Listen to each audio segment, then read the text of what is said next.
Hi there! Está começando mais um Help, o programa que vai te tirar do sufoco na hora de se comunicar em inglês no trabalho. Hoje vou te dar uma dica super eficiente sobre pronúncia.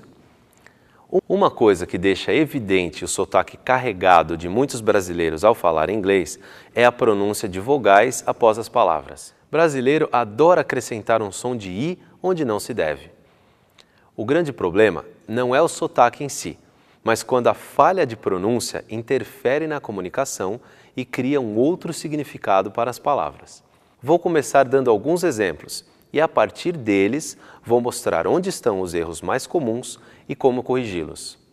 I have to work in New York City. Eu tenho que trabalhar na cidade de Nova York. Nessa frase, por exemplo, é muito comum ouvir algo assim: I have to work in New York City. Perceba que muitas vezes temos a tendência de acrescentar som de vogal, geralmente aquele som de i a mais, onde não tem, e não pronunciar som de vogal quando é necessário. Neste caso, sobrou o som de i no final de have, work e York, e faltou o som de i em city.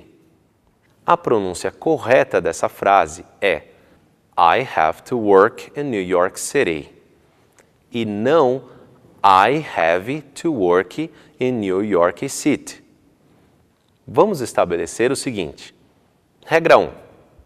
Não se pronuncia o som do i no final das palavras terminadas na letra e, como, por exemplo, house e não house, save e não save, late e não late, make e não make, ice e não ice, time e não time, e nem em palavras terminadas em consoantes, como, por exemplo, long e não longy, head e não heady, want e não wanty, sleep e não sleepy, watch e não watchy, book e não booky.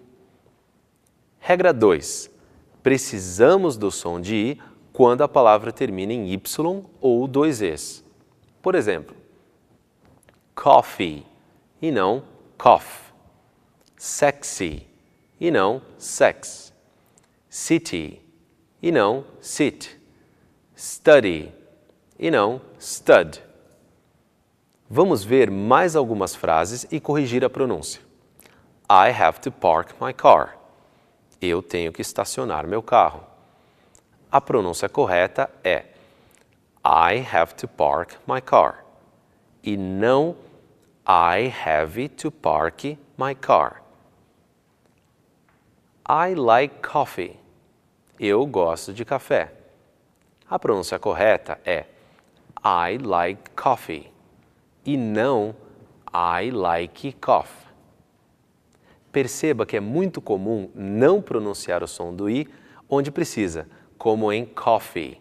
Se dissermos cough, soa como cough, que quer dizer tossir. Cuidado, hein? Um último exemplo. I want to drive to work. Eu quero ir de carro para o trabalho. Você deve dizer I want to drive to work e não I want to drive to work. É isso aí. Espero que sua pronúncia melhore depois desse episódio. Esse foi mais um Help aqui no canal RH. E lembre-se, nada de enrolation.